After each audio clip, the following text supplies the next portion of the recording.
Do you manage multiple machines?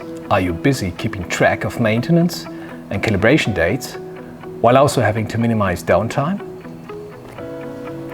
Then just hand over these annoying tasks. My name is Daniel.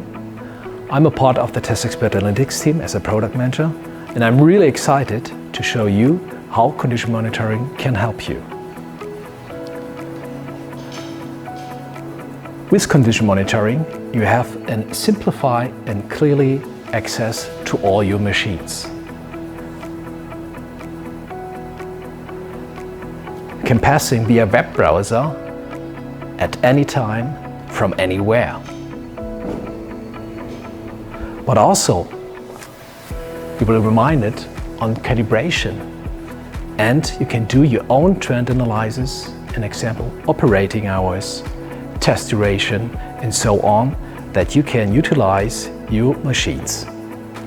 But second, with the maintenance notifications, you will be getting via email alert informations if an overload is happening. And also, you can create your own maintenance notification to minimize downtime and also expensive repair costs. So, when do you hand over your task to testXpert Analytics?